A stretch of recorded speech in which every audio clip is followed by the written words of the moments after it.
B R. Ambedkar की 135वीं जयंती के अवसर पर वडोदरा में कांग्रेस पार्टी द्वारा कार्यक्रम का आयोजन किया गया। शहर कांग्रेस अध्यक्ष ऋत्विज जोशी के नेतृत्व में बाबा साहेब की प्रतिमा पर पुष्पांजलि अर्पित की गई। इस अवसर पर कांग्रेस की उम्मीदवार अमीरावत सहित बड़ी संख्या में कार्यकर्ता और पदाधिकारी मौजूद रहे। सभी ने बाबा साहेब के विचारों और उनके योगदान को याद किया।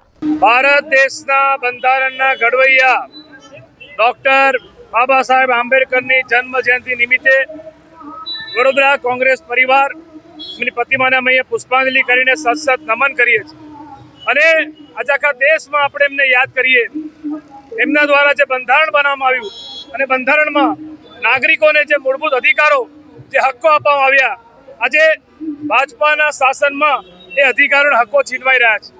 વડોદરા શહેરની વાત કરીએ તો પીવાનું પાણી મળવું જોઈએ એ આપણો બંધારણીય અધિકાર છે, ત્યારે ભાજપના ભ્રષ્ટાચારી શાસનમાં વડોદરા શહેરમાં 2 ટાઈમ પીવાનું ચોખ્ખું પાણી પણ નથી મળતું।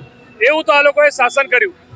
આ દેશને કોંગ્રેસ પાર્ટીએ આઝાદી અપાઈ અંગ્રેજોથી, પરંતુ આજે એવું લાગે છે કે આ બીજી આઝાદી લડાઈ અમે લડી રહ્યા છે, કારણ કે સામાન્ય નાગરિકનો અવાજ દબાવવાનો, કોઈને વિરોધ નહીં કરવા દેવાનો।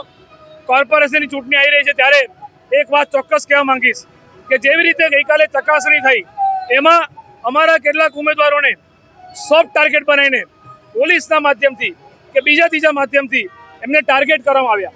એટલું નહીં, આજે પણ સવારે કેટલાક પોલીસ અધિકારીઓ અમારા 1-2 ઉમેદવારોના ઘરે જઈને એમને સોફ્ટ ટાર્ગેટ બનાવીને ફોર્મ પાછું ખેંચવાની પણ વાત કરે, ત્યારે શરમ આવી જોઈએ આ ભાજપના નેતાઓને। પણ અમે તો મહાત્મા ગાંધીના સિપાહી છે, અમે બંધારણને માનનારા અને બંધારણને અમલ કરનારા લોકો છે, ત્યારે સંકલ્પ લઈએ છીએ કે તમે ગમે તેટલું સામ દામ દંડ ભેદ કરો, વડોદરાની પ્રજાએ મન બનાવ્યું છે પરિવર્તન લાવવાનું, મન બનાવ્યું છે આ ભ્રષ્ટાચારી શાસનથી વડોદરાને મુક્ત કરવાનું અને મહારાજા સયાજીરાવ ગાયકવાડના વડોદરાને પાછું લાવવાનું।